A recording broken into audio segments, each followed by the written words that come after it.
I worked on an airplane, and I used to notice David. Jerry was the titular head, the director, so-called.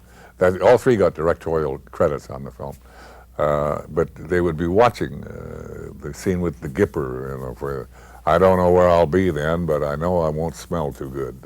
So they came and they would be watching me do the sequence, and I thought, you know, if they watch too much, they're going to find out that I'm a fraud. But it never turned out that way. They were watching because they had detected in me the same wavelength and humor that they had. And then time passed, and I got a call to come and meet with them. They would like to talk.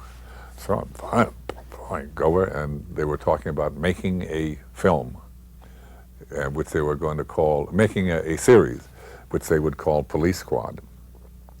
And would I be interested? I said, are you kidding? Would I be interested? Yes, let's go ahead. And we did 6 shows. At the end of the 5th show,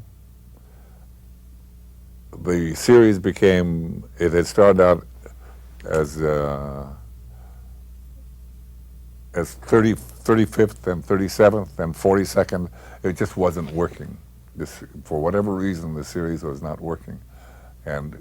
But it was news across the lot at Paramount that, you know, it was a given. This is going to be the hottest success in television history.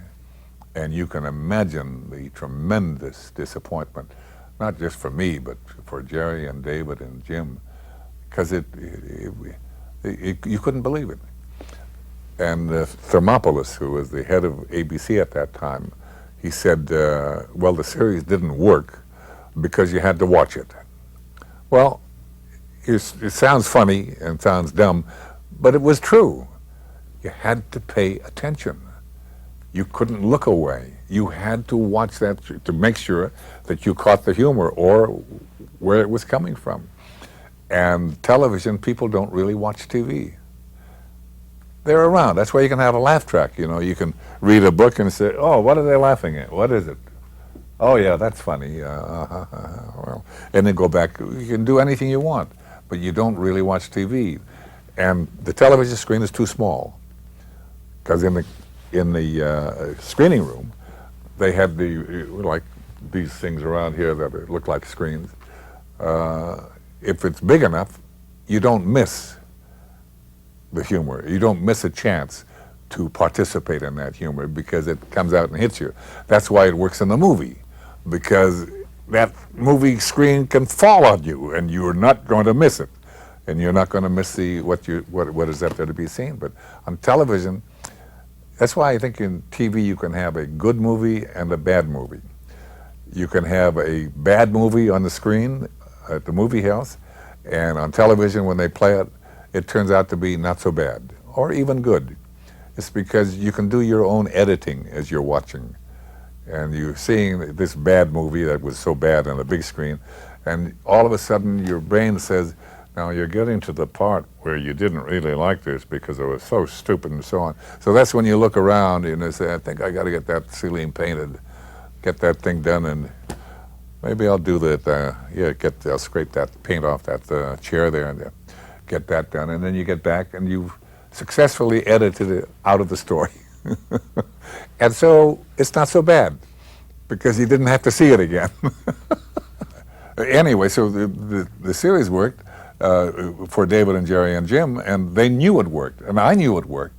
It was a matter of what were the reasons, and the reasons really were nothing more than the screen should be bigger and so on. So, and I remember saying to Jerry, I said, well, why don't you make a movie, write a movie? No, they said, you know, when we were thinking about doing Police Squad, we didn't think that it could tolerate the length of an hour-and-a-half movie. So that's why we decided to do a television series, so we could get it down to 22 minutes and we could be funny in that period of time, which was, I think, perfect reasoning. So he said, but no, it's done, it's over, it's finished now. And there I was thinking, well, it was a very sad day to realize. And then I'm working with Barbara Streisand in Nuts out at Warner Brothers. And I get a phone call, and Jerry and David and Jim want to come out to talk to me. And all of a sudden, yeah, oh boy, oh, could it be? And they called on Friday, so I had to wait through the whole weekend, you know, to hear the news I was hoping to hear. And when they came there, their visit was, would I be interested in doing a police squad movie? And I said, "Oh, are you kidding?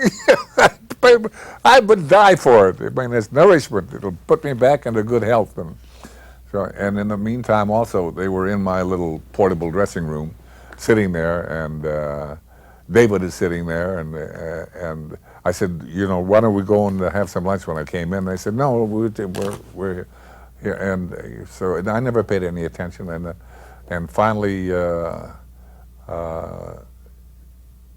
I think one of the guys said, "Well, yeah, maybe the lunch wouldn't be a bad idea. Why don't you get changed and we'll head on?" I said, "Good, okay, fine." I'm never thinking about changing because I was going to have to come back and get into the wardrobe again. So I go looking for my wardrobe. I can't find it. The pants aren't there, and the golf shirt's not there, shoes, and I'm looking. I say, "Hey, I mean, David, what are you doing in my pants and my shirt?" And so they were pulling a joke on me. I never forget. It was so dumb. That's what kids do to each other, and they catch other kids like me. So it was wonderful. There's nothing mean-spirited in Naked Gun. I don't know if you remember the sequence in the lab where the lab technician demonstrates, you know, that. And he shoots this little thing that shoots a dart into your neck, and you're instant. You just drop like that. You're stunned. So here, let me show you this, Frank, with the new device. And, you know, so here, I'll show it on Ed here. And Ed says, "What?" And he oh, why me? And he crashes. So I'm standing there looking at this, and then the lab technician keeps on explaining to me, and so on, and this is et cetera, and so on, and he says, "You can see in the microscope." And so I get the microscope, and in the meantime, now Ed is coming to, and he starts to stand up, and I'm looking down at the microscope, and I say, I can't see anything." And Ed looks over and he says, "Use the open eye, Frank." Yeah. "Oh, yeah, that's right." Well, there's a choice made there. He could very easily have said, "Use the open eye, Frank. Yeah, we go through this all the time. How many times do I have?" But no, he was being helpful. He said, "Use the open eye, Frank." Oh, yeah. That's an example of nothing mean-spirited, and that was the nature of the animal that these guys created.